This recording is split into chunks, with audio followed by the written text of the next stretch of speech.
मंत्री आवास में लोंडा नाच होता था, किसको नहीं मालूम है? अपराधी को क्या स्थिति था, वो क्या बोलेंगे अल्पसंख्यक के लिए? सिर्फ अडवाणी के रथ रोक करके क्या इस मुसलमान के, बिहार के मुसलमानों का दाल भात चल सकता है? अगर कांग्रेस अकेली रहती तो हम संघर्ष करते। लालू प्रसाद यादव का झोला ढोने के लिए अशोक चौधरी नहीं था। समाज के लोगों से संवाद किया, उनकी समस्याओं को सुना। ये अच्छी बात है ना कि एक बड़ी आबादी हमारे यहाँ अल्पसंख्यक समाज की है, और अगर मुख्यमंत्री जी ने 7,000 प्रति व्यक्ति आय से इसको 66,000 प्रति व्यक्ति आय किए हैं और इसको 1 लाख प्रति व्यक्ति आय करने का मंशा रखते हैं 5 साल के लिए, तो जो बड़ी आबादी अल्पसंख्यकों की है उनके भी राजनीतिक, सामाजिक और आर्थिक विकास की ज़रूरत है। और आज मदरसा का 100 साल हुआ है।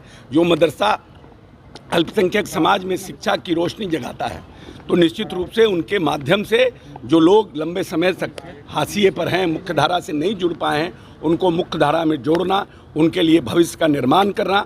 ये बिहार 3.5 करोड़ के बजट का बिहार था जब माननीय नेता आए थे। अल्पसंख्यक कल्याण विभाग का बजट मात्र 3.5 करोड़ था और आज नेता ने इसको 1,000 करोड़ का बनाया है। आप इसी से पता कर लीजिए कि कितना गुना बजट का बढ़ोतरी हुआ है।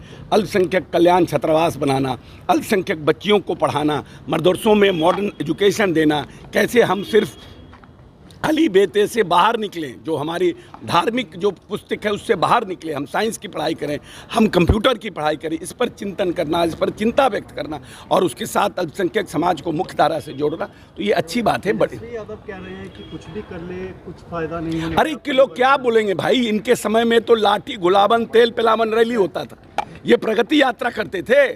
ये लोग तो किस तरह की रैली करते थे पटना में, किसको नहीं मालूम है?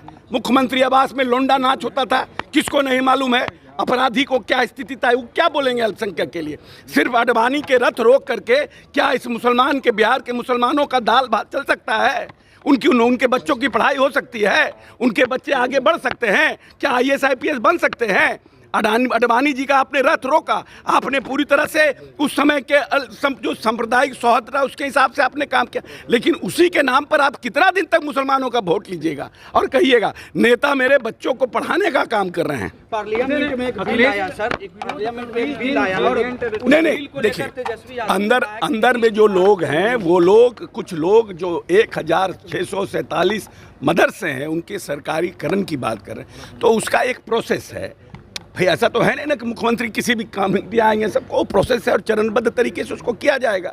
अभी माननीय नेता ने 20 साल में बहुत से मदरसों को, हजारों मदरसों को उन्होंने सरकारीकरण किया है और फिर फेज वाइज उनका भी सरकारीकरण होगा। पार्लियामेंट में सर एक बिल आया, उस बिल को लेकर तेजस्वी यादव ने कहा है कि नायडू और नीतीश कुमार को जेल भेजने के उनको हमारी चिंता तेजस्वी जी न करें, अपनी चिंता करें, अपनी चिंता। जो राहुल गांधी को लेकर के कहा है कि 13 किलोमीटर की यात्रा काफी संभव है, जब नीतीश कुमार हैं उनके नेता कह रहे हैं कि अशोक चौधरी कहाँ से आए हैं?